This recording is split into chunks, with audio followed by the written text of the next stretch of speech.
So it's Marcia Pally, Adrian Pabst, Joseph Bendersky, and Aryeh. So we start with Marcia Pally, who teaches at York University, and her paper is entitled "A Tale of Two Covenants: The Danger of Uncoupling Constitutional Form from Ontology."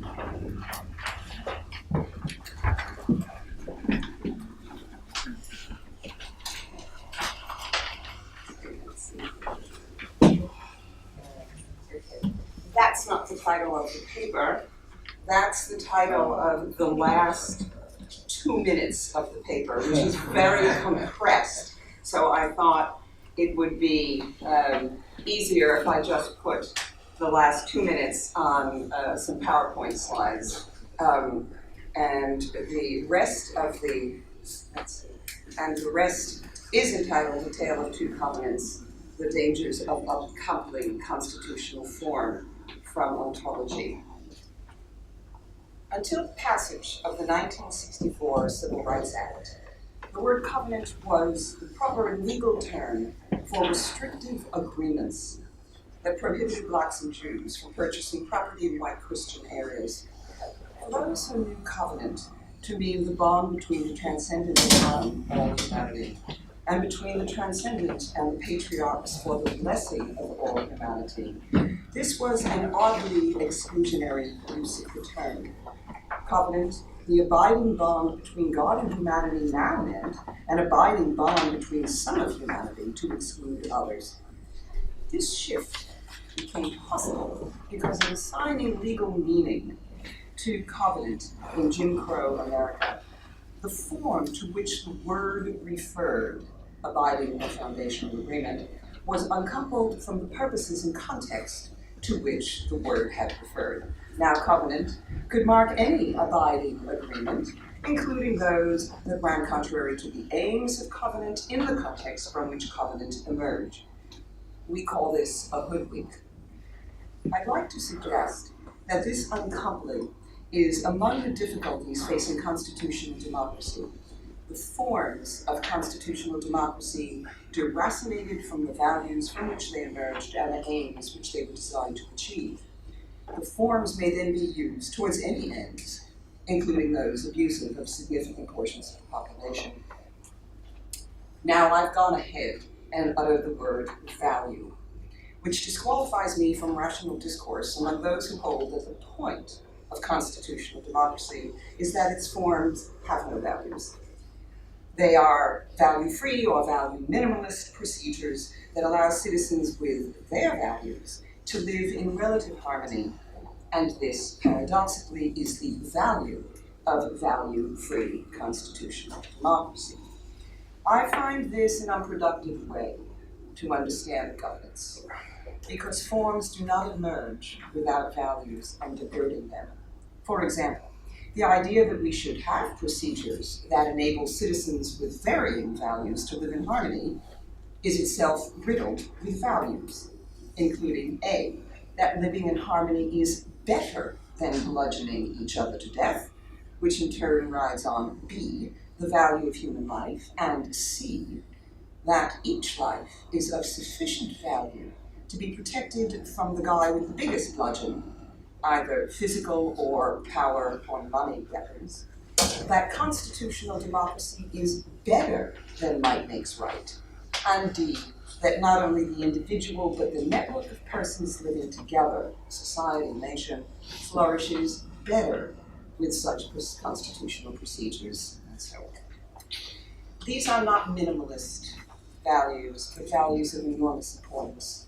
If we look to John Locke, the grandfather of supposedly value-free formalist contractarianism, we find that his first premise to be that persons become who they are by absorbing input from the environment, that environment, society, is responsible for educating persons to the societally minded values necessary to live in freedom without constant control from the top. Those values are justice, according to Locke, civility, industry, truthfulness, toleration, and a submission of passion to reason. They are to be taught equally by mother and father, And should the father die without appointing a tutor, the public law must provide for the children's education.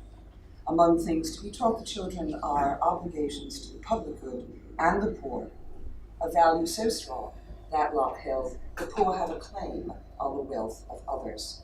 Finally, Locke's famous brief for religious toleration was not an individualist rights argument, but the idea that toleration is necessary for living in social harmony, a priority so high among his values. Indeed, his calls for church-state separation are so grounded in his Christian values that the philosopher Alistair MacIntyre quipped that they could not be taught in America's public schools.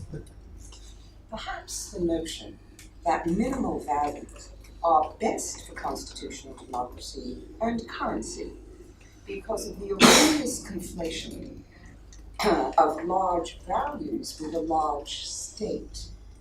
This error may have emerged from the historically contingent process of democratization of the early modern West, as democratic representative government constrained monarchical and church power with their grand values about God and his political representatives on earth. The mechanisms of constitutional democracy may have become associated with dialing down on values. But the effort to constrain monarchies and over centuries to establish governments increasingly representative of a broad populace is grounded in very strong values indeed. So what happens when values are uncoupled from the forms they generate? I'll explore the example of small governmentism in the United States. The idea of citizen constraint on central government, on keeping central government small relative to civil society, is based on the value of the individual, of local government, of intermediary civil society organizations, and of the value of the importance of these organizations determining policy and practice. I want to note that the constraints on government were not based on the idea or on the value that the market alone and its ability to determine policy and practice is best.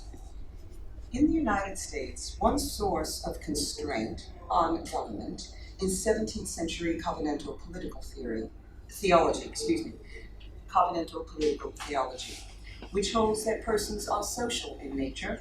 Politics is the art of organizing social life for mutual aid and preventing abuses by the wealthy and politically powerful against the network of networks that constitutes the sovereign body politic.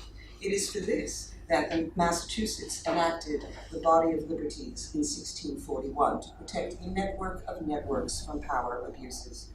A second source is the Aristotelian Republican tradition, which too holds that persons are social in nature, that networked living is necessary for survival, and achieving our fullest development is our participation, or comes through our participation in the polis. Freedom, for Aristotle, is the ability to contribute to society and government. As with the covenantalists, the unjust person for Aristotle is one who shirks the common good responsibility and grabs undue private benefits and power. A third source of constraint on government is the American tradition of liberalism, which, unlike covenantal and republican theory, holds to the idea of the individual not so much networked as free from constraint to pursue opportunity. This idea got a loud hearing in America from A, its Protestant heritage, emphasizing individualist Bible reading and individual little faith. B, from the immigrant experience, and C, the rough conditions of continental American settlement. As many early Americans were fleeing the persecutory state, their flight reinforced the advantages of being able to check state power. The uprooting experience of immigration and the rough conditions of settlement boosted the advisability of individual self-reliance, but also local self-reliance on one's local community, and a certain wariness of outsider interfering in central government, which in any case was not seen as reliable because there was relatively little of it around to rely on. What emerged from these three traditions was America's hybrid, its liberal, covenanted republic, which fosters the autonomy and freedom of the person within the common good, states, civil society associations, nations, states, I mean our 50 states, for the flourishing of all of theirs. Even given liberalism's influence, the president of the Theological Seminary in Princeton could in 1761 readily declare, quote, that your own ease, your own pleasure, your own private interests yield to the common good. Daniel Rogers, in Contested Truths, notes the importance given to the public common good well into the 20th century. America's liberal covenanted republic fosters a healthy democratic critique, even wariness of central authority. Yet government per se is not understood per se as equal. It is rather understood as the proper means for organizing society for the benefit of the republic and those individuals inhabiting it. Moreover, even constraints on government are not set because government per se is evil, but rather to preserve government for the benefit of the republic and its inhabitants. What happens when democratic wariness of central government is uncoupled from these republican and covenantal purposes? Critique of government to preserve government as a means of benefiting the republic becomes suspicion of government as a floating free radical. It may be asserted as a good in itself, or it may be attached to any aims whatsoever. Importantly, whatever aim you attach it to will gain legitimacy by dint of being associated with the form of this time-honored American heritage of wariness of government. The new aim or purpose will make sense, feel right to many Americans because the form of wariness of government has indeed been for the Republic and its inhabitants for much U.S. history. Indeed, it's part of the American belief system. Unless one assesses whether the new purposes to which you attach this form indeed benefit the Republic, one might not notice the hoodwink, the switch. This is only part, of what's afoot in American right-wing populism. Gutting environmental protections, selling off public lands and coastlines for business development, gutting labor and consumer safety regulations, reducing Medicaid, which covers 74 million people, including 40% of American children, are explained as small governmentism. These policies are funneled into the form of small governmentism, of reducing as much as possible government's footprint in society, government's programs and regulations. Now, uncoupled from its original values, this form can be used for anything, and given its association with time-honored wariness of government, it will have wide appeal and attraction. When Trump opened vast Utah land tracts to fuel extraction and other business, he said, and I quote, "Oh dear, Mr. Trump is on the floor." Now, okay, page 8, page 9. Mr. Trump said, "Some people think that the natural resources of Utah should be controlled by bureaucrats in Washington. They're wrong." I want to close with a few short propositions about American populism. So this is very compressed, this is the end, so I'm going to put it also up on the screen. 1, populist worldviews and rhetoric are part of the culture in which they are located and draw on that culture's history, myths, tropes, etc. 2, part of America's history is a robust, productive wariness of government and strong local identification. 3, duress, either material duress, economic duress, or sense of place, what I call sense of place duress, the fear that culture is changing away from what we believe make the best persons in society, that the culture that gives you purpose and a place, that says what's fair, what's due you and others, is under threat. This duress prods binary us versus them worldviews. Why are we being unfairly subject to duress, and by whom? Who is them who is subjecting us to duress? Under a duress-prodded binary, America's healthy wariness of tyrannical government becomes suspicion of government per se, because we've funneled it into this binary. Us in struggle against government, them. Under a duress-prodded binary, America's healthy localism may shift from my supportive community to my community in struggle against them. And who are the traditional thems? Those cheating, dangerous others, blacks, immigrants, today, Muslims. This, 1 through 5, all of this is deep in the American grassroots. The shift from healthy wariness of government and community identification to us versus them is an ever-running potential, more likely prodded by duress, but it is there to be tapped by those with resources and motive to do so. To this, we may add the uncoupling of form from value. The form of small governmentism, detached from its context and purposes, sounds like the productive wariness of government of American history. It reinforces the duress-prodded binary, us in a struggle against government, as it sounds like the laudable wariness of government of American heritage. Suspicion of government, its programs and its regulations. Suspicion of government per se, prodded on one hand by the duress-prodded binary, and on the other hand by uncoupling form from value, can thus be applied to a wide range of public policies. It will lend them, however nefarious, the legitimate and feel right of American heritage.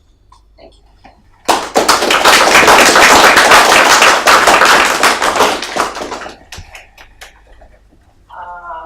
I'm not sure how to get rid of this. Where do I click? Anybody know? Unplug. Oh, escape. You have an escape? Well, David unplugged it, so there we go. So, thank you very much. Our next paper is by Adrian Pabst from the University of Kent. We will be speaking on Commonwealths of Culture and Shared Social Imaginaries, a cultural approach to constitutional and political work. Thank you very much, David, and as always, it's an enormous pleasure to be here. It's a rather long and some might say pretentious title, so perhaps I should have given it just a short sort of on the mixed constitution and its modern destruction or something like this. But before I start, just two preliminary remarks, really to put this into context. So it is very much about mixed constitution, which isn't just an ancient thing. It isn't just Plato, Aristotle, Cicero, and so on. It's actually the case that human rule over humans always require a balance between the consent of the many, the people, but also the advice of the few, however they are constituted, very corrupt or not. So if you like the aristocracy, which doesn't have to be hereditary. And of course also the executive decisions of the one. These are elements that never really go away. Because if you think about it, the people are clearly central to modern democracy, but we also have forms of consent in non-democratic or non-electoral systems. We have some form of aristocracy in all systems. You might call that an oligarchy at worst, or an enlightened elites at best. And of course, we have the executive decisions of the one, and interestingly, that has to be embodied in one person as it's still today, if you think about either constitutional monarchies or presidential or prime ministerial functions. But really what's key is the few who play a mediating role between the one and the many. and in some sense in modern, especially liberal democracy, that element sort of drops out. Because liberalism is only able to recognize, as Hobbes perhaps saw with the utmost clarity, as politically relevant either the natural individual person, so the isolated individual in the state of nature, or indeed the artificial, conventional, aggregate person of the state. That, of course, is very much a fiction, but that must be sustained through monopolization of power by the fiction's real personal embodiment. So the state really does have coercive power over each and every one.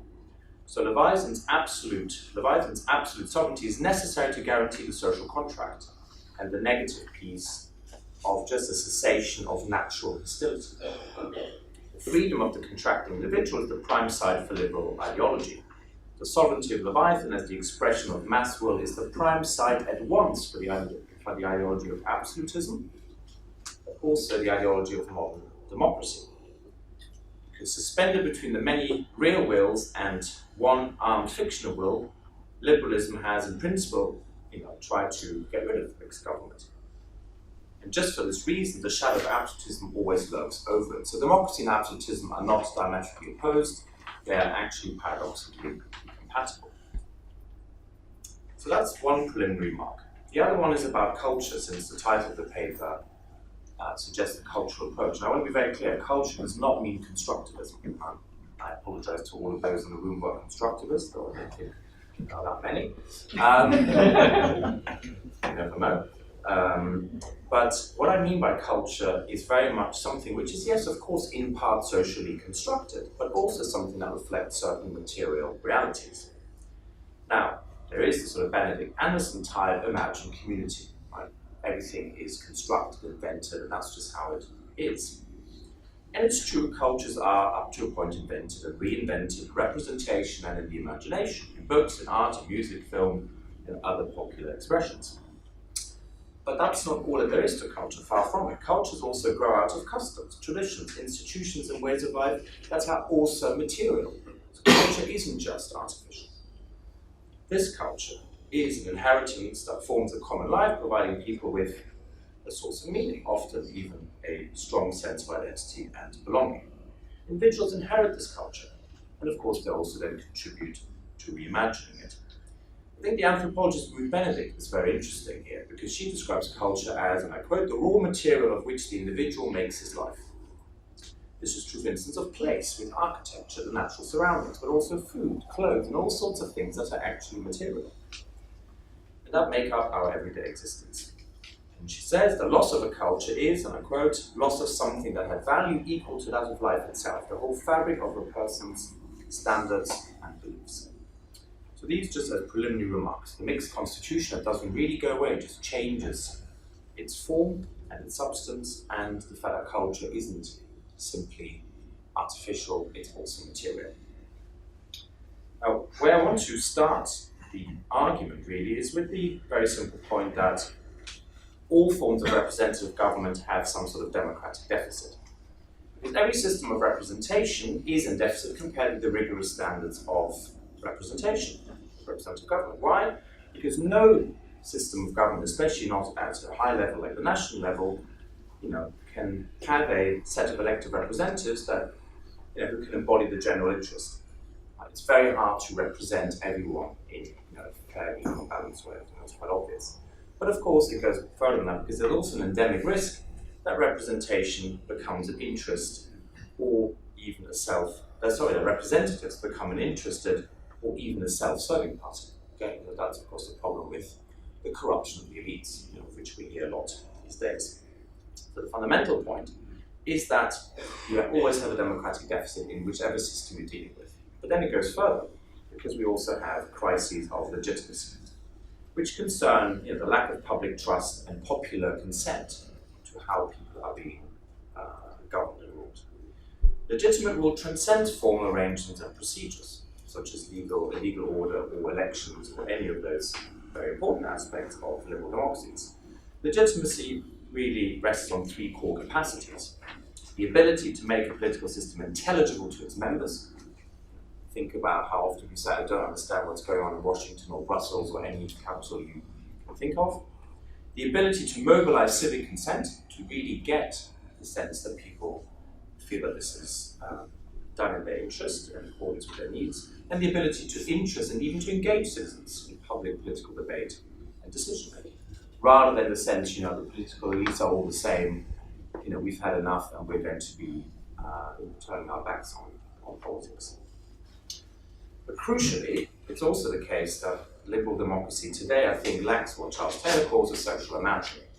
So it's not just that it's a democratic deficit, it's not just that there's a crisis of legitimacy, it's also that it actually lacks a social imaginary, which he defines as ways people imagine their social existence, how they fit together with others, how things go on between them and their fellows, the expectations that are normally met, and the deeper normative notions and images that underline these expectations.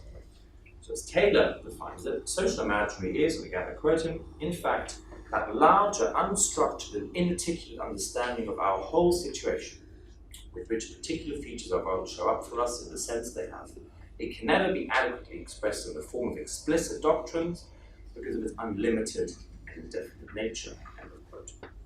So social imaginary shapes the way people who share it view their coexistence.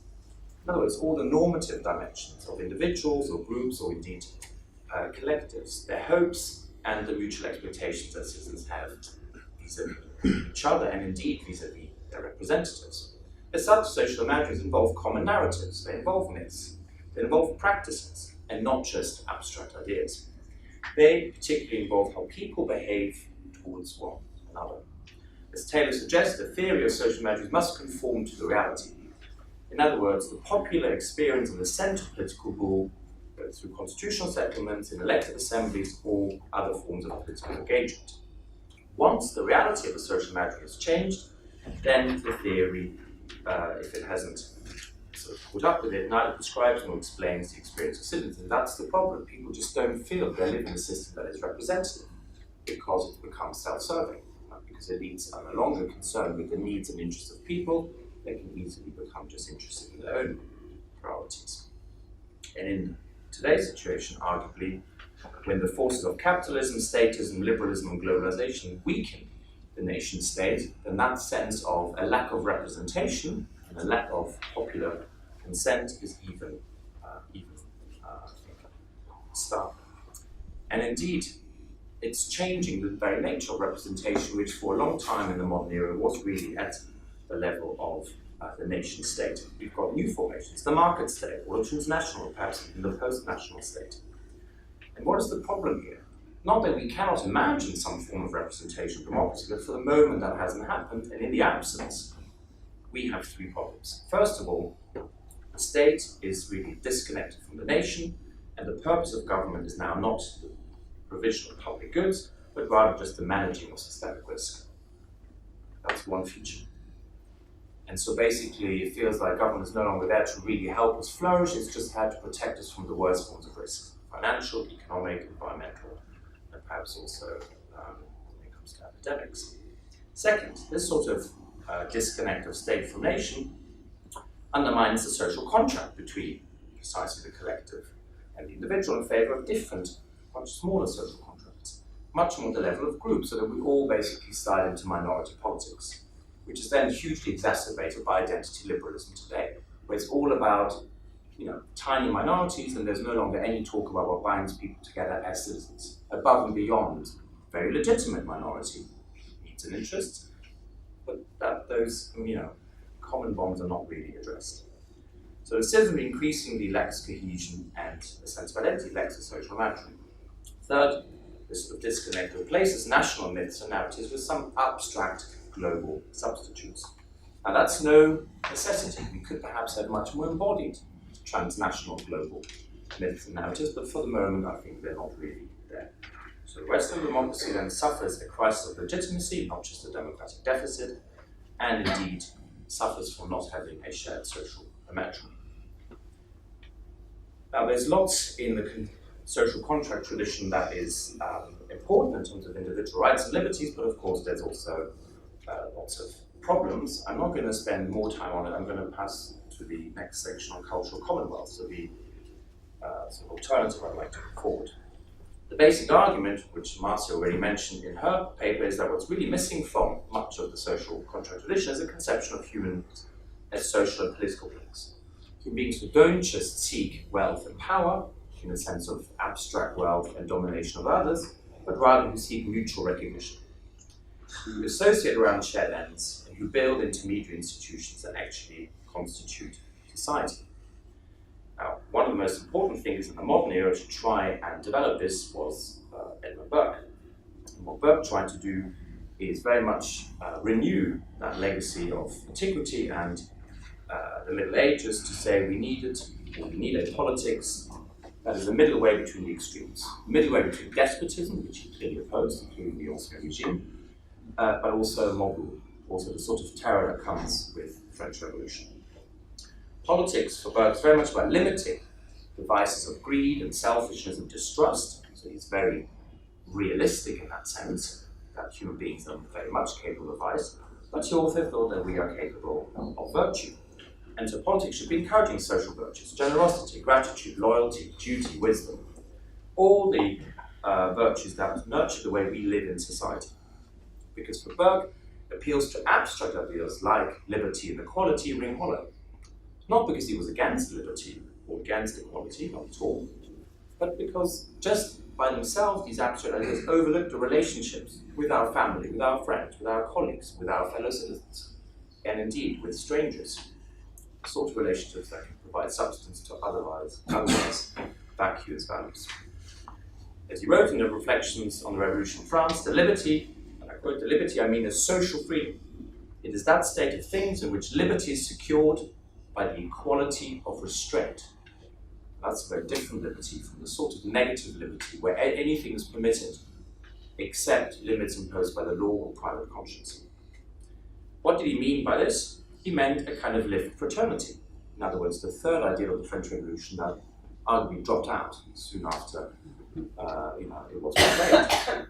The sort of lived fraternity of interpersonal solidarity, which arguably both left and right have abandoned when they embraced the impersonal forces of either the collective state or the atomized market exchange that together undermine society to its day. A key to Burke's conception is his emphasis on covenantal ties between generations. There's of course this famous quote from the Reflections, which is, society is a partnership not only between those who are living, but between those who are living, those who are dead, and those who are yet to be born. Now, what can such a perspective tell us today? Well, first of all, it can tell us about balancing rights with mutual obligations.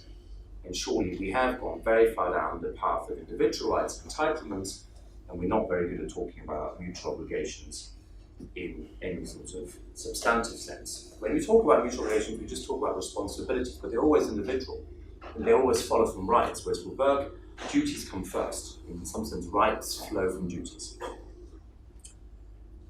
But also the balance between contribution and reward. Covenants for Burke endow social relations with meaning that is missing from Hobbes and Locke's idea of social contract, because basically there isn't that social embodied, embedded nature which there is for Burke. We are embodied beings, and we are beings who are embedded in relationships and institutions, both good and bad, but we are not asocial, apolitical beings to start with. Those relationships and institutions are rooted in people's identity and interests.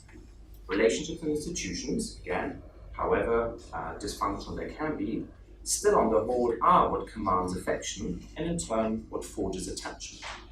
And affection and attachment is really key to any constitutional settlement. Without that, you cannot command trust, cooperation, and you cannot command legitimacy in the sense of civic or popular consent.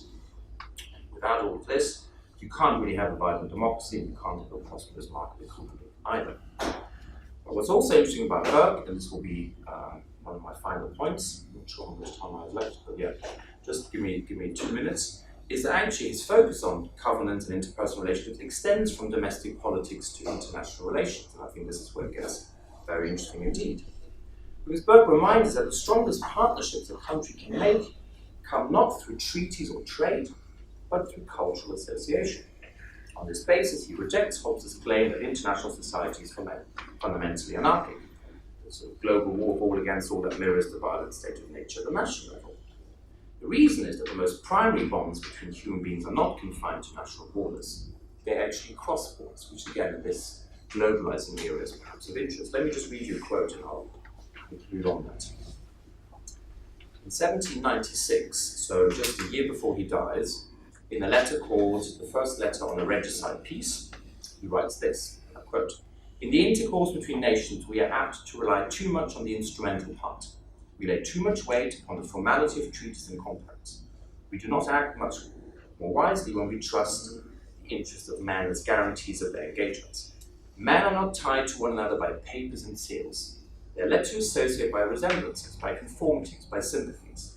It is with nations as with individuals. Nothing is so strong a tie of amity between nation and nation as correspondence in laws, customs, manners, and habits of life. They have more than the force of treaties in themselves. They are obligations written in the heart. They approximate man to man without their knowledge and sometimes against their intentions. The secret, unseen, but irrefragable bond of habitual intercourse holds them together even when their perverse and litigious nature sets them to equivocate, scuffle, and fight about the terms of their written obligations. The cause must be sought in the similitude throughout of religion, laws, and manners. At bottom, these are all the same. The writers on public law have often called this aggregate of nations a Commonwealth. They had reason." End of quote.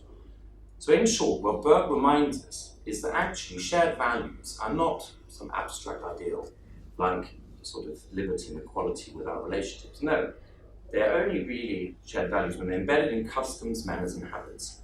And these very often cross borders. That's not just true for high culture and philosophy, literature, and the arts, but also for folk cultural traditions reflected in food, in music, in religion, but also in tales like Tolkien or the Brothers Grimm. In short, the soft power of social exchange and cultural influence is important in its own right and acts as a force multiplier for the hard power of politics and military might. So Burke reminds us that these cultural commonwealths are there, they're very often implicit. They've perhaps been pushed back by globalization and capitalism and so on, but that perhaps they are more enduring and that they are also a reflection of constitutional arrangements that cross borders. So we're not limited to an abstract cosmopolitan idea or some kind of politics that's limited to the nation state. There may well be these cultural commonwealths between nations at different levels. Thank you very much.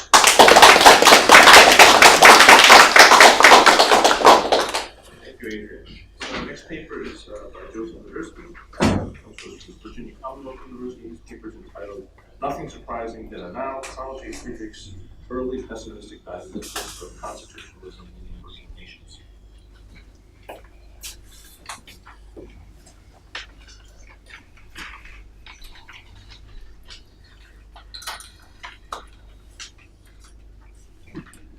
Constitutionalism has become worldwide in its appeal, and democracy the universal goal. Yet neither appears to have gained vitality or strength in the process. Quite the contrary, doubt and confusion multiply. The earlier 19th century notion that the problem is that of guiding the development of every country toward the adoption of constitutionalism and democracy is being undermined by experience. In country after country, serious difficulties have been encountered in making Western democracy, especially its parliamentary version, work. That observation is not a recent political commentary published in Foreign Affairs. It was written a half a century ago by Carl J. Friedrich. In the 1968 edition of his monumental study, Constitutional Government and Democracy, Friedrich had added a separate chapter on constitutionalism in emergent nations. In light of the current global situation, his insights therein are truly uncanny. These include the precarious juxtaposition of global interdependence and failed states, as well as the return of concern over, quote, the terror of nuclear holocaust. However, most relevant to the current confluence of constitutional theory as cultural problem is what he identified as a major reason for the failure of liberal democracy in so many then emerging nations. Is that really surprising, he wrote, when one considers that Western constitutional democracy is rooted in and to some extent dependent upon basic religious and philosophical convictions which are not to be found in many of these new countries. Now, aside from their relevance, Friedrich's analyses have a certain authoritativeness because of the stature he holds in political theory history.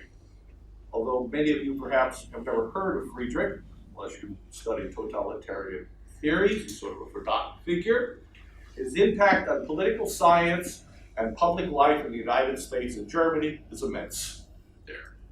Unlike many of the German-born political scientists of his generation, came to the United States, he was not a refugee from Nazi Germany. He came from a middle-class Protestant German academic family, had studied at Heidelberg, and then came to the United States and joined the Harvard government faculty in 1926.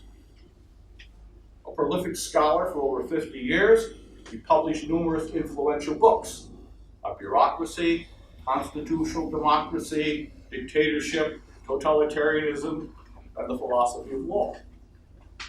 As advisor to governments and educational institutions in the United States and Germany, Friedrich significantly affected the political and cultural reconstruction of Germany after the war. He also was an intellectual architect of Western Cold War ideology and strategy to counteract the Soviet Union and communism.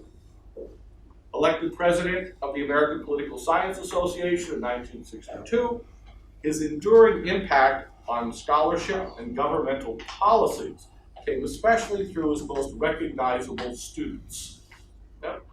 Secretary of State Henry Kissinger, National Security Advisor Zbigniew Brzezinski, and Samuel Huntington, the author of the controversial Clash of Civilizations, older students. For Friedrich, the ideology of modern constitutionalism owed a great deal to the Christian tradition of ideas and ideals. Most distinctive among these religious ideas was the Christian belief in the dignity and worth of each person, which constitutionalism was to recognize and protect as a basic principle. Constitutionalism also required national unity and an effective central government, which was a crucial question for constitutionalism in developing countries. To these he added Greek philosophy, especially Aristotle, Roman law as it pertained to the notion of rule of law, the state, and sovereignty. Constitutionalism likewise required constraint on the necessary exercise of state power. And this very notion of restraint Friedrich attributed to the Christian doctrine of the inherent value of the individual, that it demands his protection, and by implication, safeguards also for minorities against despotic or arbitrary rule. Friedrich argued that most of the general aspects of political theory developed in the West also apply to analyses of constitutionalism in emergent nations. Although he himself never developed an elaborate analysis of non-Western constitutionalism, his limited observations are quite perceptive. He identified in particular the questions of legitimacy and the suitability of constitutional democracy. He argued that the universal trend around the world to make constitutions was a manifestation of the search for some type of democratic legitimacy. Even a constitutional order that does not uphold the basic principle of Western constitutionalism, that is the dignity and protection of the individual, or does not even abide by its own rules, still provides at least a type of rational legal legitimacy, and occasionally often describes as well the actual function of government in that area. In addition to legitimizing the ruler, the Constitution also serves as a symbol of national unity. It's an integrative myth necessary for expressing and even creating a common identity or a collective entity. Such an integrative function is crucial in many emerging states because they were, as we all know, often constructed during colonial rule out of very disparate and mutually hostile segments. The Constitution thus also creates a constituent group and a constituent power where such is usually historically lacking. But Friedrich posed the question of whether emerging nations can adopt Western-style constitutions, and equally important, make them work in the absence of this Judeo-Christian religious and cultural heritage. He had his doubts. In fact, he was surprised at the surprise of the architects of these constitutions when these new systems did not function as expected and failed to realize Western-style political and legal order of liberal democracy. They should already have been aware of the difficulties of the Latin American experience, where the vacillation between Western-style constitutionalism, autocracy, and military coups was the historical pattern. Friedrich identified the problem in other parts of the world as basically the conflict between the liberal and democratic principles inherent in liberal constitutionalism. Implicit in his thinking was that the liberal principles of basic rights of individuals and minorities were essentially secularized Christian precepts. Democratic principles stem more from the continental tradition of Rousseau and the French Revolution, where the people as a whole prevailed. In non-Western societies, the leaders and constituents often had a vague and confused notion of constitutional democracy, although they had a general sense of the principles of limiting governmental exercise of power and the necessity of freedom of political opinion. They also believed strongly that the majority view should dominate. Consequently, these countries evolved into crises and conflict over which should prevail: the Constitution, that is the liberal principles of individual freedom and specific rights, or the will of the people. In some countries, the Constitution was eventually suspended. In others, basic constitutional rights had either been disregarded or the machinery for enforcement lacking. In both cases, the press had been censored, journalists and writers intimidated or arrested, racial, religious, and cultural minorities oppressed, and opposition groups repressed. Thus, in their popular expectations and implementation, most of these non-Western constitutions did not meet the definition of the Western constitutionalism, which for Friedrich meant liberal democratic form. In Western constitutionalism, one component does not dominate over the other. Rather, there is a constant effort to balance the rights inherent in the liberal component against the democratic will of the majority. The crisis of liberalism versus democracy in emergent states is aggravated in societies where there exists a rampant pluralism and a lack of the necessary degree of homogeneity. Under such conditions, constitutionalism can develop into civil war, or they result in military coups. Often the military and related elites attempt to legitimize their seizure and exercise of power by claiming that they act to protect the Constitution, or that they actually represent the popular will of the people. They represent it rather than someone else. However, despite such rationalizations, coups usually lack broadly based constituents, and thus they act as constitutional dictatorships in a state of permanent emergency. During the worldwide Cold War, in which Friedrich wrote, he identified another significant challenge to the introduction and success of liberal democracy in non-Western regions: Marxist ideology. To Marxists, the Constitution was an instrument of class struggle in the hands of an ideological elite, claiming to represent the true democratic rights of the people, rather than to protect bourgeois liberal principles of individual rights. The Constitution, therefore, had no inherent value, but is yet another means of fulfilling the ultimate ideological goal of a communist society. In post-Cold War 21st century, ideology of Marxist variety is certainly not few exceptions, a significant problem for constitutionalism in non-Western regions.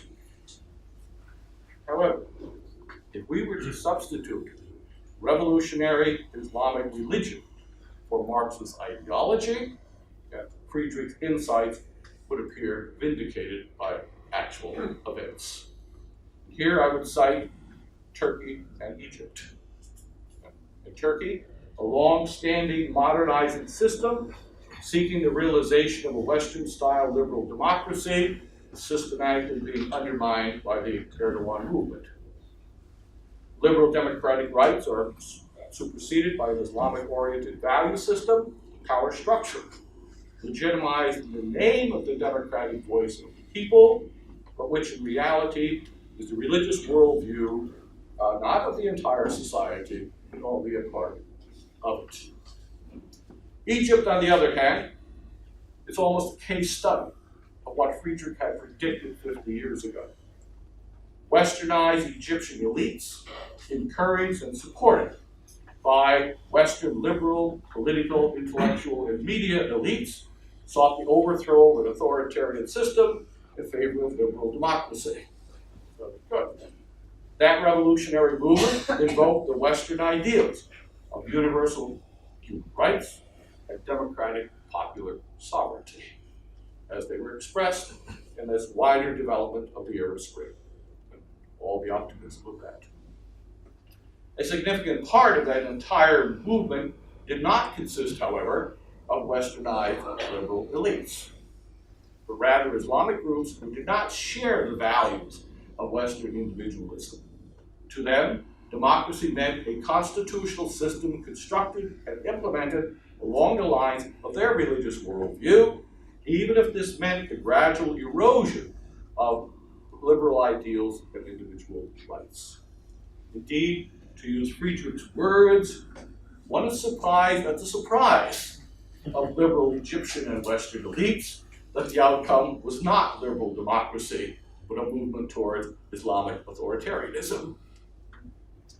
Friedrich concluded his 1968 analysis with a section entitled A Glimpse for the Future. You know, this is the late 1960s, A Glimpse for the Future. To the alternatives of Western-style liberal democracy and authoritarianism, he identified a third course increasingly prevalent and problematic around the globe: anarchy. That is, the forces and movement destructive of all order.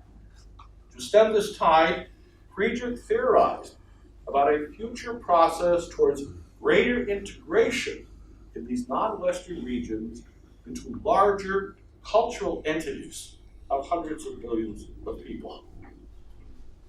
What would bind them together and create a new order in each region would not be a European-style nationalism, but rather their own distinctive common culture and traditions, especially those emanating from common religious foundations. Despite their very divisive pluralistic components, their common religious heritage and principles of Christianity, Islam, Confucianism, Buddhism would greatly facilitate their regional integration. Initially bound together as cultural communities, they would decades hence become effectively organized into new political and economic borders.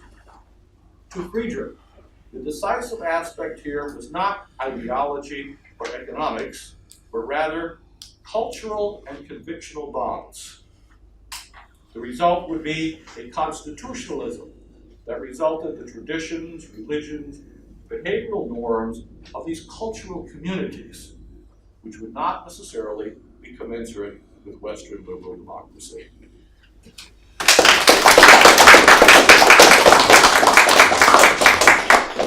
Our final speaker today is Aryeh Botwinick from Temple University. His paper is entitled Epistemological Skepticism, Textual Skepticism, and the Role of Constitutions.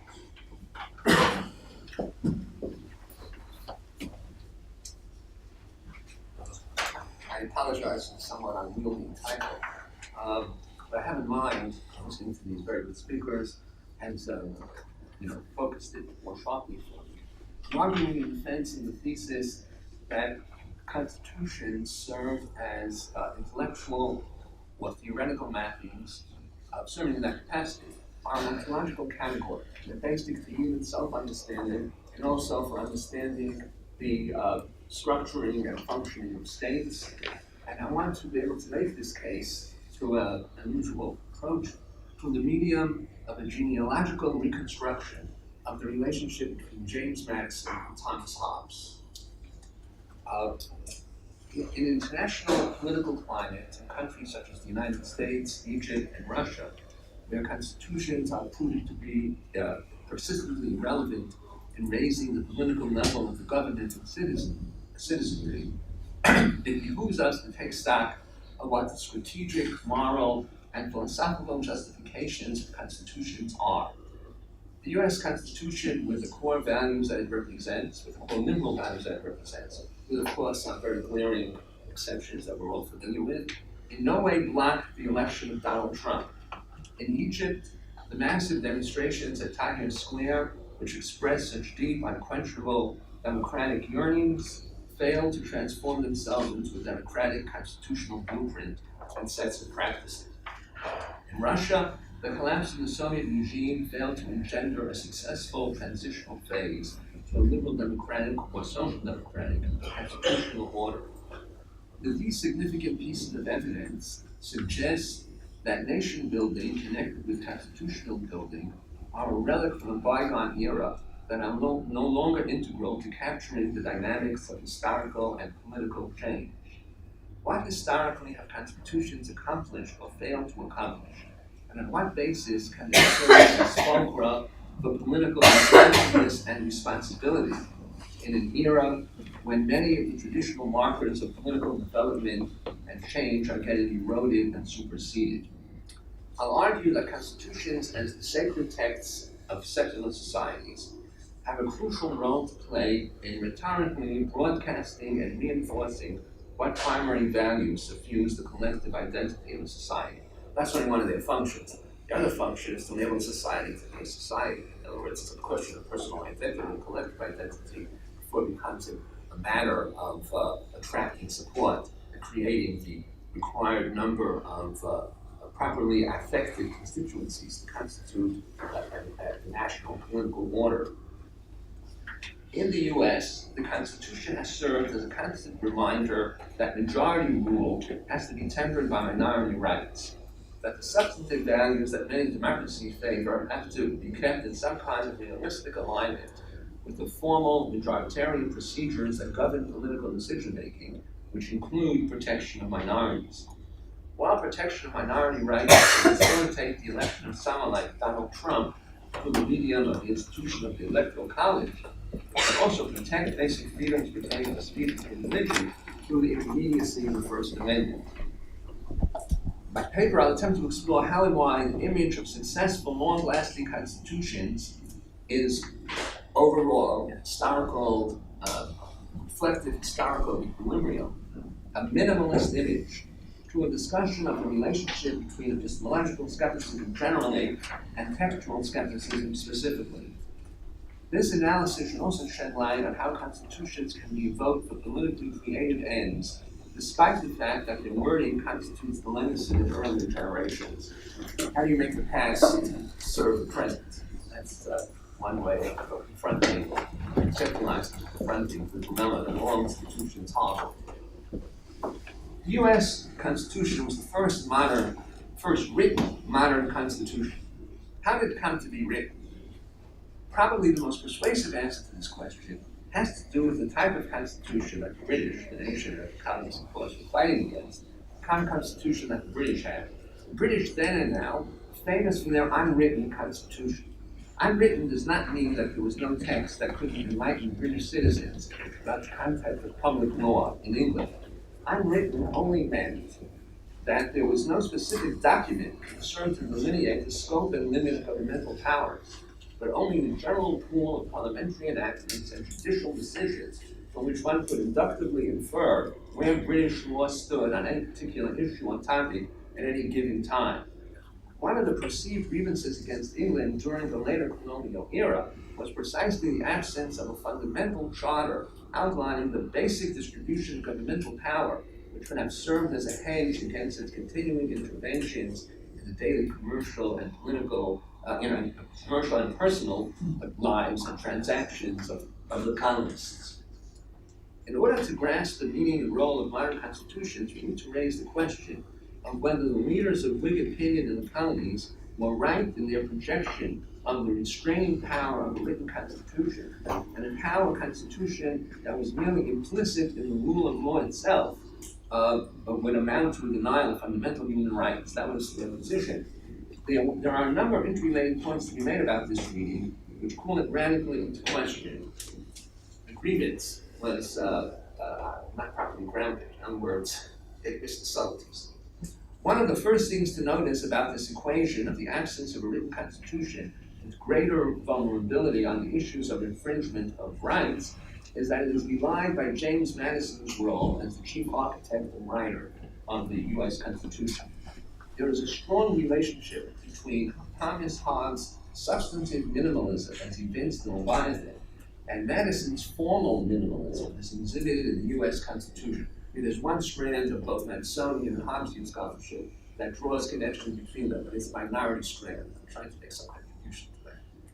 The pivot of Hobbes' philosophical liberalism is the notion that all citizens can be presumed to acquiesce in the establishment of the political sovereign, because without this postulation, the organizing principle of liberalism, that political authority rests upon the consent of the governed, could not be operationalized.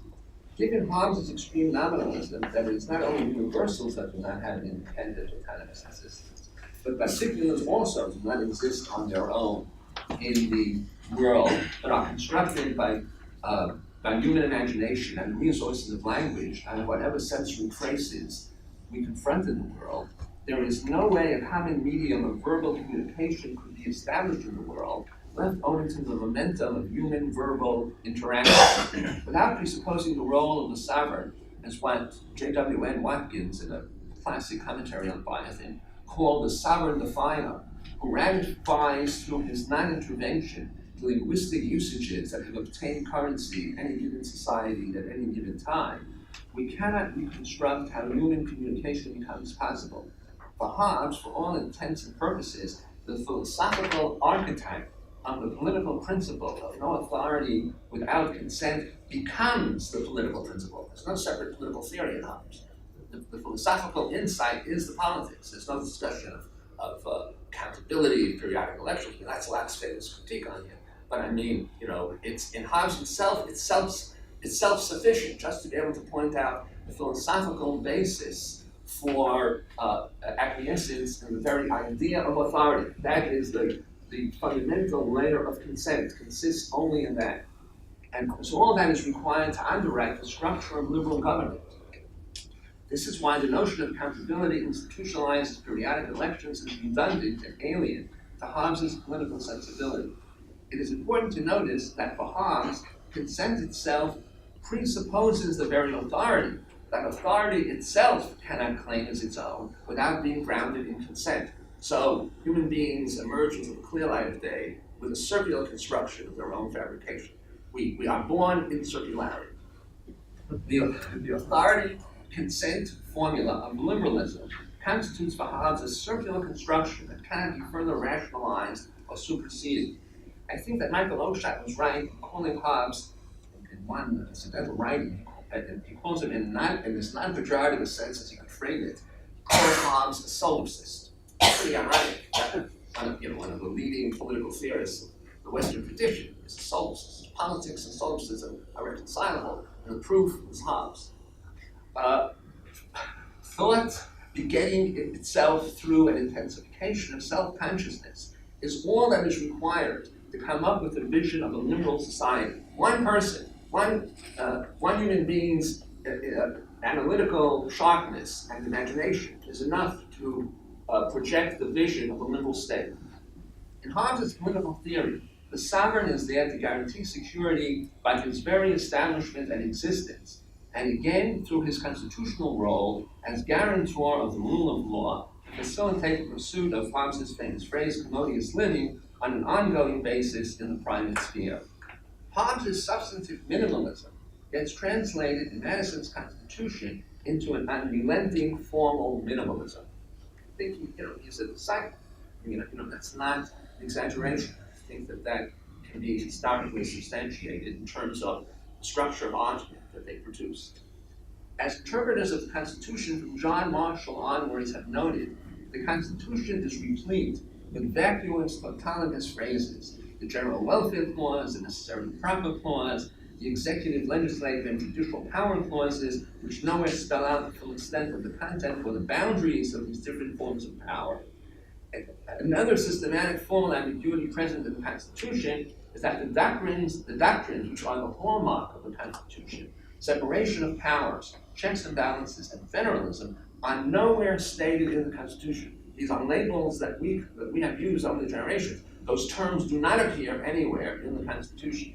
The very structure of the document insinuates these classificatory schemes without explicitly delineating, theorizing, or justifying these particular types of distribution of authority and power.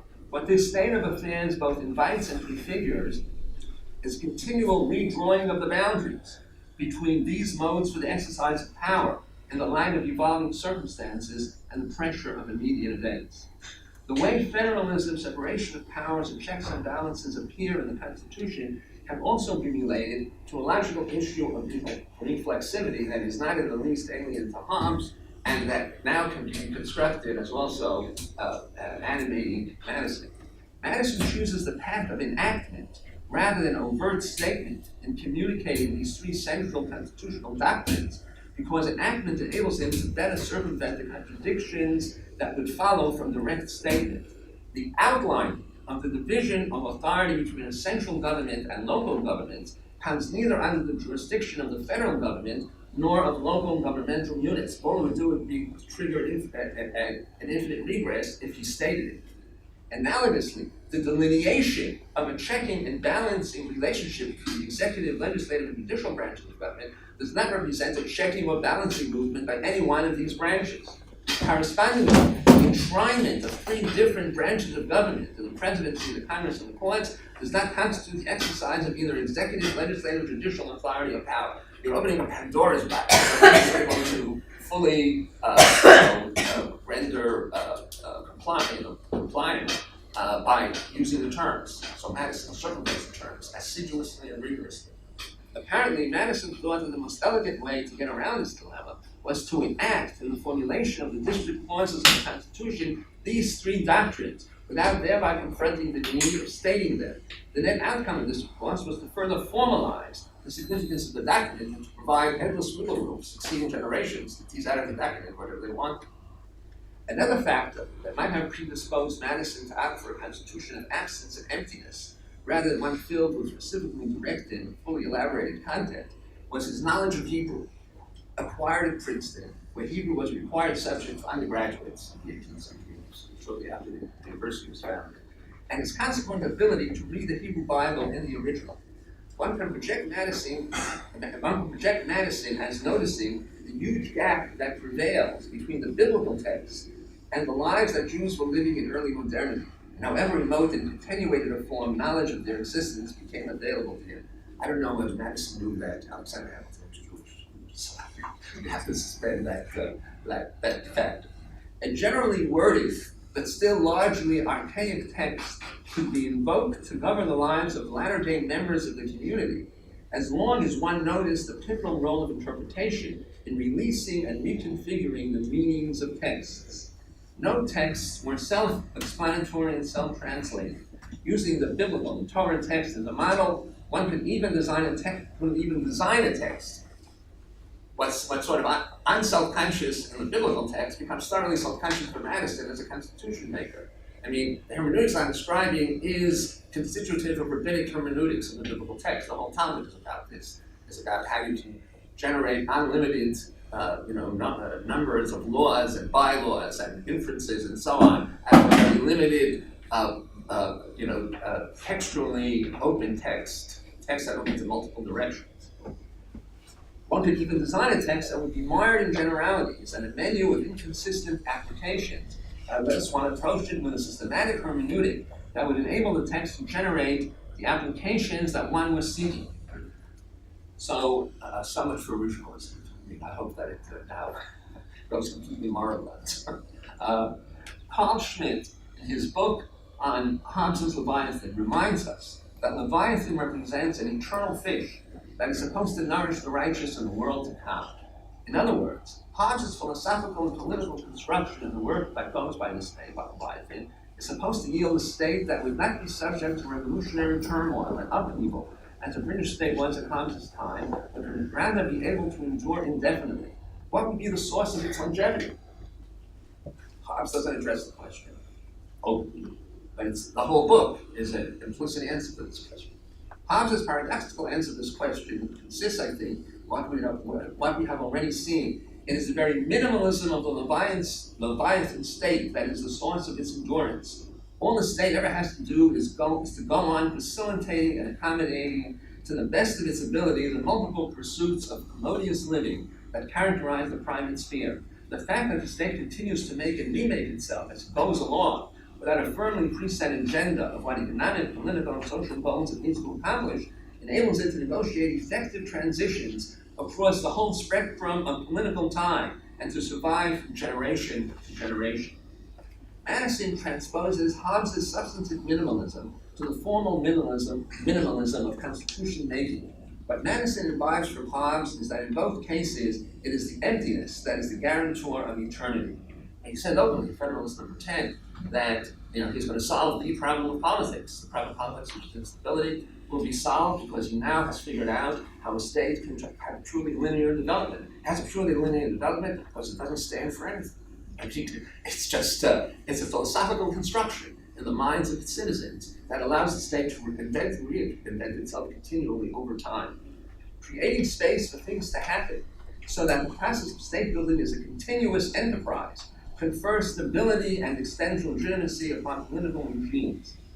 The state machinery in Hobbes and the constitutional machinery in Madison are do-it-yourself displacement mechanisms, enabling the state to perpetually reorient itself in the face of new challenges and exigencies.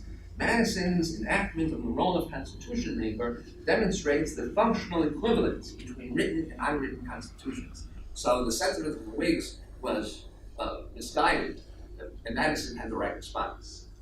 Madison gives the U.S. a written constitution that approximates as fully as possible to the desiderata of an unwritten constitution. Phrases like due process of law and equal protection of the laws, among the others that I cited earlier, are classic umbrella clauses under which variable contradictory content can be inserted. The citizenry can have its cake and eat it. It can harm by the illusion of continuity. After all, I live in Philadelphia, so I know and its history displays this continuity. Constitutions do not save us, and they do not damn us. They merely reflect unrelieved uncertainty of the human condition. In a whole variety of forms and contexts, literal and metaphoric, constitutions are crucial tools. Because symbolic systems, mainly words, give us our only grip, the only grip that we have on ourselves and the world around us. In order to see this, we just need to explore a bit further the Madisonian-Hobbesian connection. Hobbes' metaphysics provides the tacit support for Madison's enactment of the role of constitution maker. According to Hobbes, sense impressions and texts, so sense impressions without words, texts on words, insist on the same not fully resolvable continuum. Our reading of texts is not any closer to being self-validating than our reading of natural, worldly, and scientific phenomena. In a primary sense, everything that we confront in the world, whether officially consisting of words or just unvarnished, unannotated sense impressions, constitutes a text that defies easy translation into an incontrovertible idiom. Seeking to lighten our dilemmas by reducing the number of texts that we have to grapple with, by circumventing written constitutions altogether, will not enable us to overcome the challenge of textuality because of the oblique manner in which we have to navigate both everyday and social and political reality. Based upon Hobbes' extreme nominalism, we can make the case that there are only texts and no secure things that they correspond to. Based upon Hobbes' conception of the insecure grounding of particulars, we confront the paradox that a thing has to be a text before it can be denominated as a bona fide thing with a secure identity.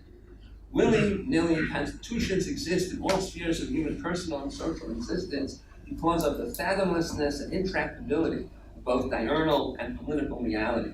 We need to construct systematically driven markers and handles for ourselves in order to engage both daily individual and collective political reality. Paraphrase Nietzsche, the given is the created that has survived in some form such a lengthy period of time that we have lost traces of its creation. Whether written or unwritten, fully drawn up or partially or wholly passive, constitutions in the broad sense that I have described them are vital for conferring meaning and direction upon human life in all of its dimensions, no matter how many times we feel the need to overhaul and revise them. Living without constitutions is living below the threshold of the Union. The instability of some contemporary constitutions is often a testimonial to the inability or unwillingness of some people to live with uncertainty and their hankering for fundamentalist reassurances in both religion and politics. Hostility toward constitutions. Here, I'm in my final paragraph.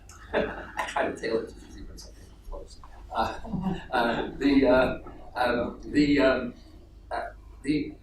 There is a continuing, almost literal line linking together religious fundamentalism with political fundamentalism, so that the resistance to constitutions, the animus against them, is, I think, a fundamentalist, fundamentalist predisposition because of the revulsion against uncertainty.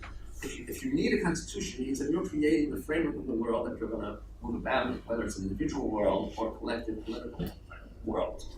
So adjustment to a world of skeptical and ponderable values is what is needed in order to enable constitutions to flourish. Constitutions represent forays into the workshop for generating temporary guidelines and orientations. Mapping something constitutes the first stage of doing it. As long as we see ourselves as doers and makers, constitutions remain indispensable. We must defeat the periodic urge to certainty in order to make constitutions continually relevant.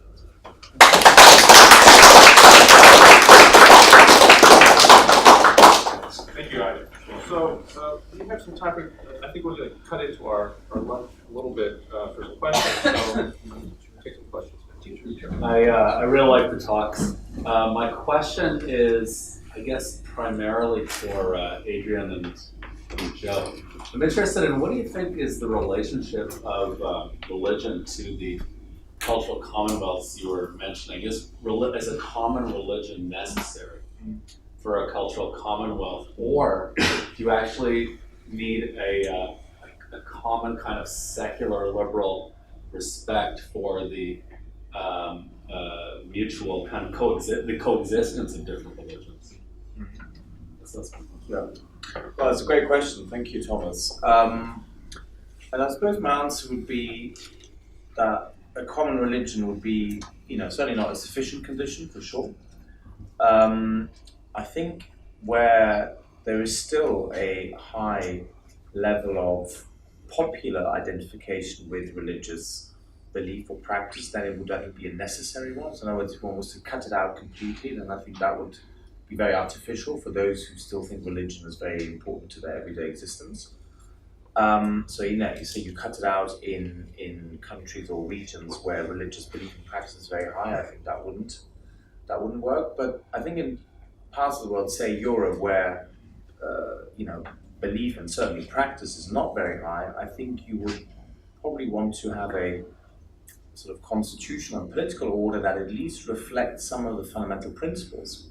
And then the point about liberalism would be to say, where liberalism inherits those principles and contributes to them, great, and then it's a very important part of that political and cultural order. Where it completely negates that legacy and claims to somehow be self-founding, then I think we have a problem, because then it's simply historically not accurate to say liberalism invents liberty. I mean, that's, you can even go with the Republicans for that, the kind of all Republican critique of liberalism, and say, well, actually there was liberty before liberalism, so therefore that wouldn't be right. Equality is not something liberalism invents.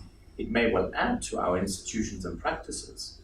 But I think where any ideology, any philosophy claims to be self-founding, we have to be very, very careful. And so my final point is, any constitutional order that claims to be self-founding, I think, is not really viable, because it clearly inherits very long-standing traditions that are both ideational and material. And if they're not reflected, then I think there will always be a problem of popular consent. You addressed it as well, right? Yeah, I addressed both of you. Oh, that's good. But I want to clarify, first of all, I was giving Friedrich's interpretation, not necessarily my own there. I don't believe that it has to have a religious foundation, per se, an existing religious foundation. And with regard to sort of Western style liberalism, as you point here, even for Friedrich, he believed although the ideas of the dignity of the individual and so on and so forth had originated in the Judeo-Christian tradition, they had become secularized, but they were entrenched in the culture. And the way I would answer that is, it doesn't necessarily have to be religious, but it refers to the religions of those areas. But that new constitutionalism would emerge from the culture of that particular area, each of which he believed originally had some religious foundation. Yeah. Does Friedrich deal with the issue of written versus unwritten constitutions? In other parts of his work, yes, not with regard to other, not with regard to emergent nations. He doesn't get into that at all. But when he does a general history of government, yes, he doesn't. Nowhere does he have an opportunity to relate that to emergent nations. That section on emergent nations was something that he added on a book that had been revised over the decades. So, Are you just suggesting that Huntington's idea of the clash of civilizations is coming directly from Friedrich, and he's not adding much that's to an that? interesting question. Because before I was preparing for this conference, I worked on Friedrich a lot, but I never paid attention to that section of his book. But I had worked on Huntington as well. And when I got to that, the similarities were striking. When you read that, Huntington immediately comes to mind, and I began to wonder, as you did, listening to this, I wonder if that was the origin, really, of Huntington's ideas on the clash of civilizations, culturally based, larger units, civilization, and so on. So it might be something worth pursuing. Yeah, I actually wanted to throw out an idea to your question, because as listening to all the presentations, one could hear the question, well, if nations, societies, regions of the world don't share the history, tradition of the West, is constitutional democracy a viable project there, which I think is undergirding your part of your question. And so let me throw out the idea that there are many ways to get to constitutional democracy, and they may not all come from the modern West. And in other parts of the world, there are other traditions that will yield parallel versions of democracy and representative government and so on, based on the history and the cultural development and the habitus, if you want to rely on Bourdieu and so on. And I'm thinking particularly from my colleagues that I work with when I'm teaching in Berlin. We have a sister relationship to a number of South African universities, where South African approaches to the world, worldviews, religions, so a basket of all of those, like Ubuntu as a value, are contributing substantially to the slow and messy development of representative democracy, which, as you know, takes a long time and is not a linear line. And that's just an example of the evolution, the messy evolution of constitutional democracy from the history, the unavoidable history, religion, cultures, worldview, etc., of the location. So I have a specific question and then just a small general comment. And the specific question is to Marcia. Can we talk about race? That is when I think about localism, federalism. I think at least post-Civil War, it's a conversation and a political movement often that's deeply tied to race. And of course, if you think about it that way, the tension between the local and the national looks completely different, because insofar as the national is defending issues on race, it's intervening for the sake of the local in some way. It's saying you must include these people in your local community.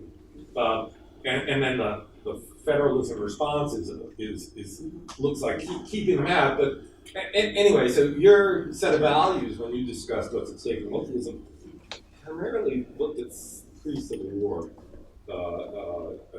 sources. And so I'm wondering where race fits in that. Now, the general comment is something I thought about a number of people who were speaking.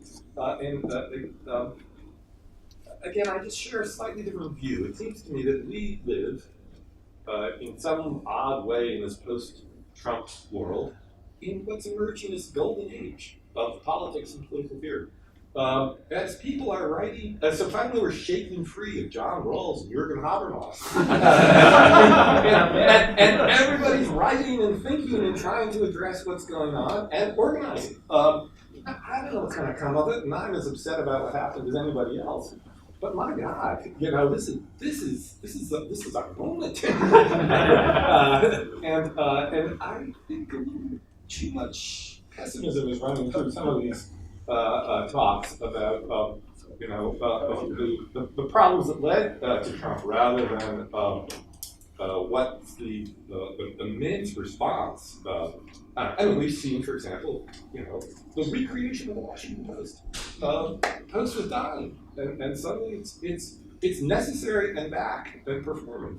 So and then let's think about Thomas Piccone and the conversation that he's generated. So I think, we live in troubling times. I don't disagree with that, and maybe everything could collapse. But it's exciting for the political theorists, and it wasn't very exciting 10 years ago.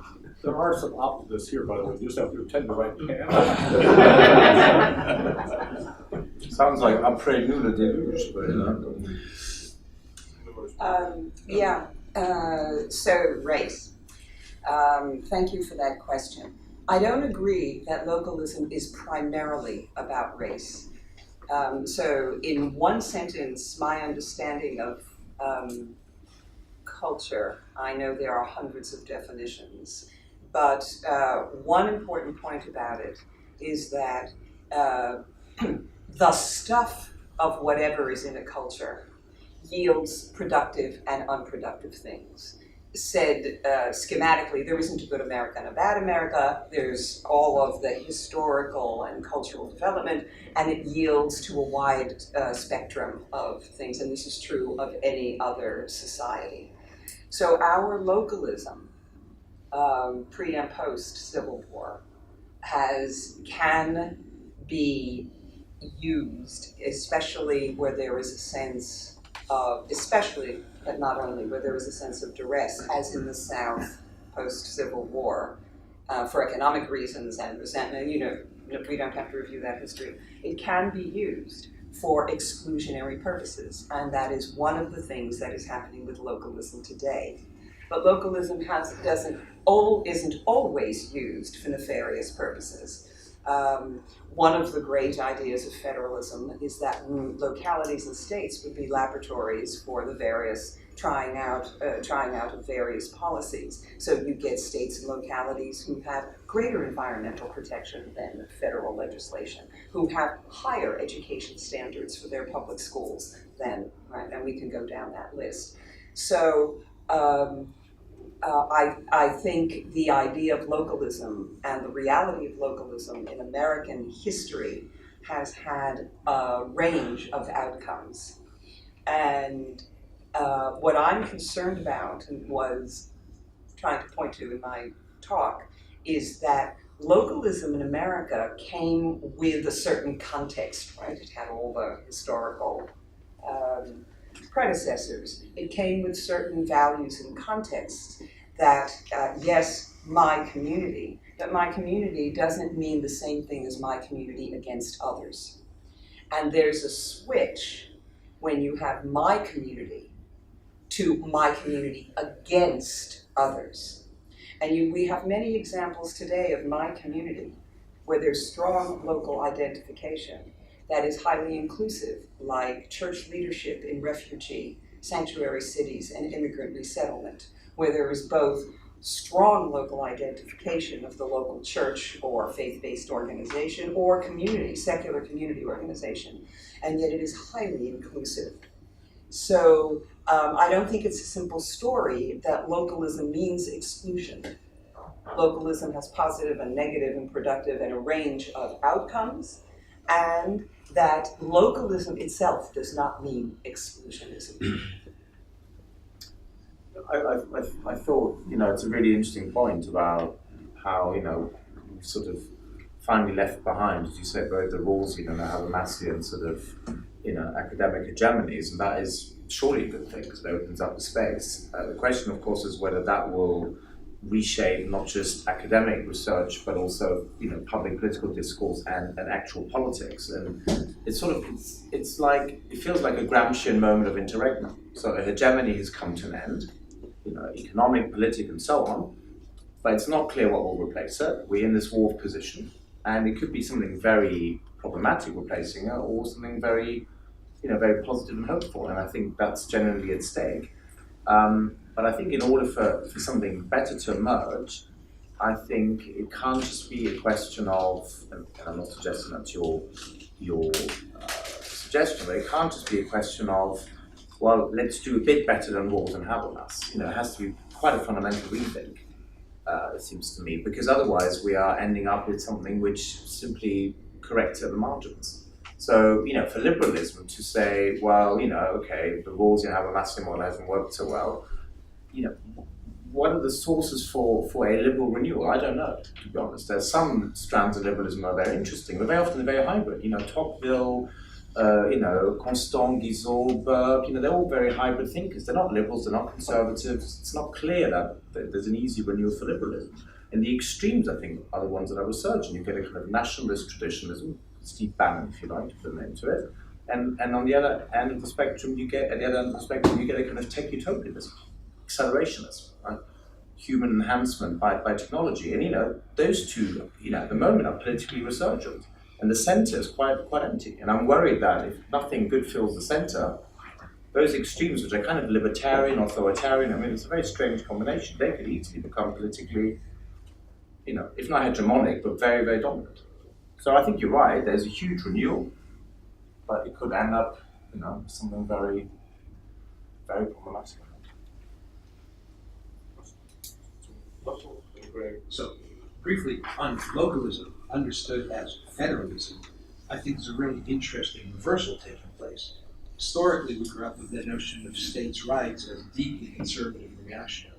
Now, under this administration, all of a sudden, the capital D democratic states are claiming states' rights, say on issues like sanctuary cities. So whatever emerges from all of this, the relationship between the states and Washington is going to be changed. Some unscrambling that I just cannot foresee the outcome, but something's in motion there. First question, Thomas may have already anticipated this. Adrian, a little bit more about Burke's prioritization of religion, manner, and custom. Doesn't this get pretty close to the Muslim ban in terms of the relationship of a country to? It works well for the traditional Anglosphere, maybe, but if it goes beyond that, the Commonwealth comes to an end. And then to Joe. I understand you're only reporting, but don't hide behind that. If one takes the argument that the notion of liberal democracy, constitutional democracy, human rights, whatever, is Western, Judeo-Christian, however, and it's going to be inimical to other cultures, what's our liberal democratic relationship to the dissidents in those countries? Do we write them off as, you just get we're the ones program or stay in Turkish jails? Or do we have some kind of solidarity short of intervention? You want to go first? I can quickly really fresh in my mind here.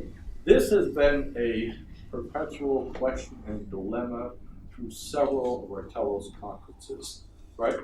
There's contradiction between the universal, right, and the other. Because on the one hand, I think even in your talk earlier about the cultural basis of right, and so universal rights. I think that I don't have a Friedrich answer. I can sort of give you my own, if you're this without hiding. I would like to see the entire world to have liberal democracy. I do. Pardon?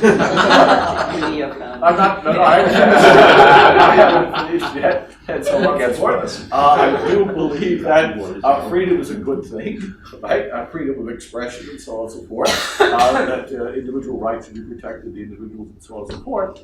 But realistically, I don't see how that can be done. And if you take sort of Huntington's perspective, that in itself, it represents a kind of cultural imperialism, would be for my part. With regard to dissidents, I do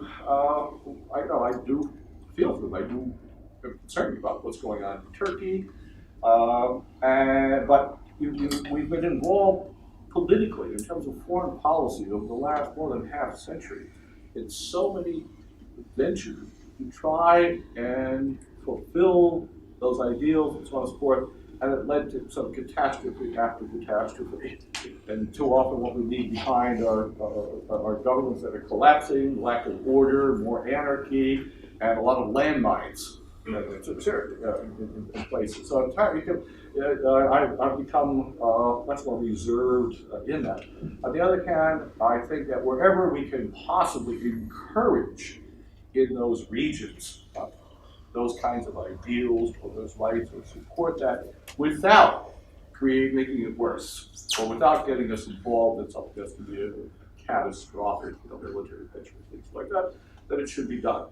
And I recall in Ireland at this conference or another conference that some of the dissidents in Eastern Europe who said, we realized you weren't going to come to our assistance. The US was not going to move into Eastern Europe and so on and so forth.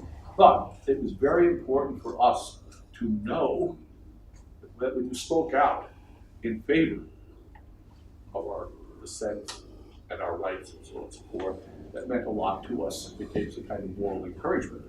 Because there might be a process in these other regions where the influx of certain Western ideas might actually have a positive role.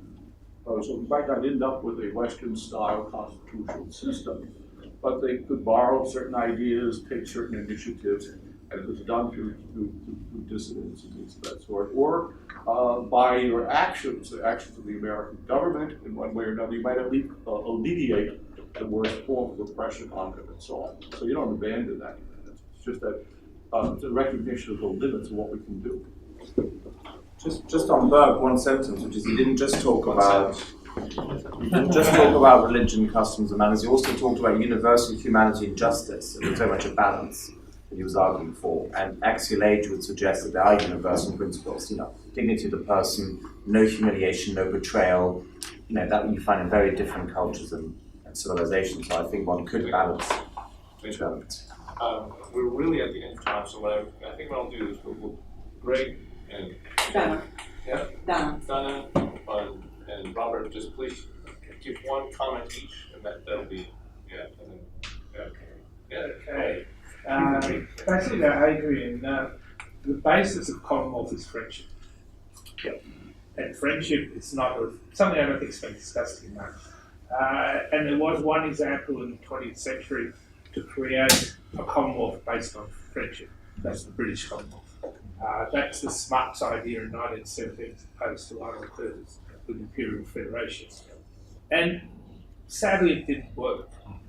But when you get to the 1960s with the Commonwealth, two things destroyed. One, Smuts himself, because he was one of the architects of apartheid, and the other were the new nations coming into the Commonwealth who didn't have the shared traditions and values, and soon gave up their representative systems. So we do have sort of, it has been floating around internationally, and it's still there, I suppose, a very pale form in what the Commonwealth is today.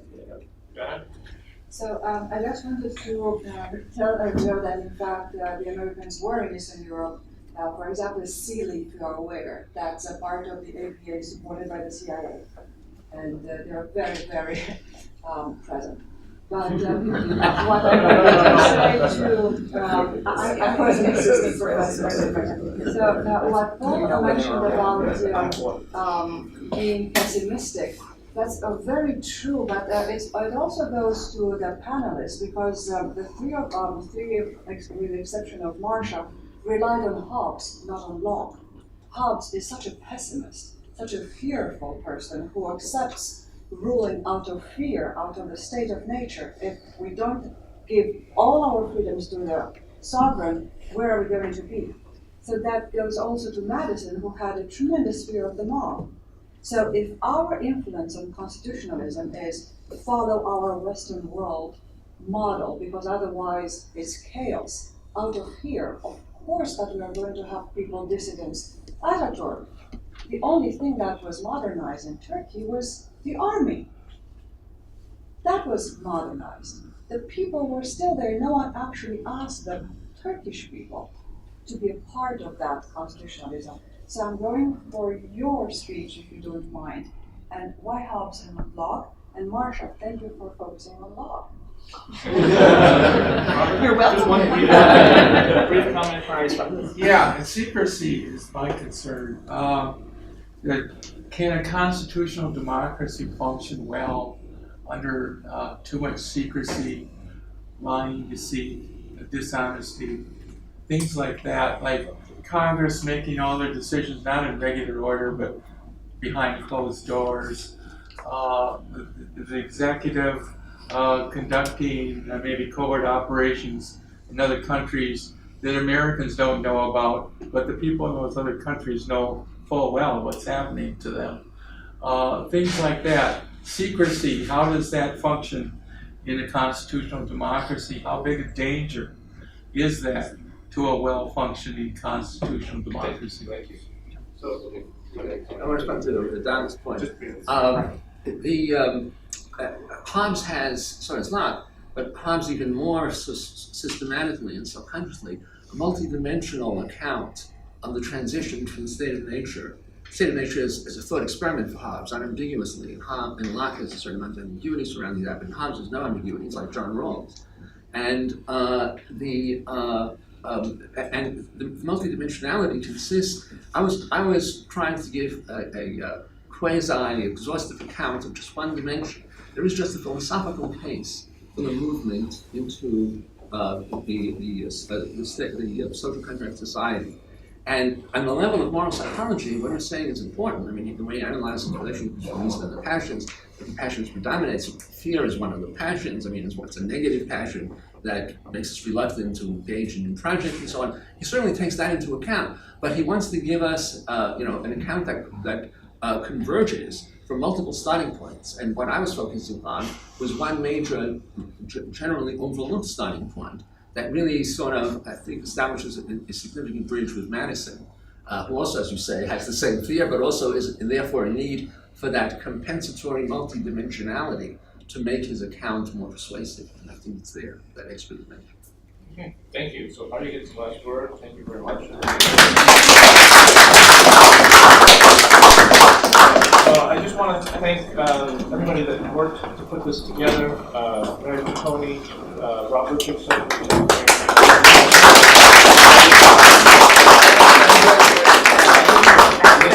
Who also helped a lot, and wonderful. Yes.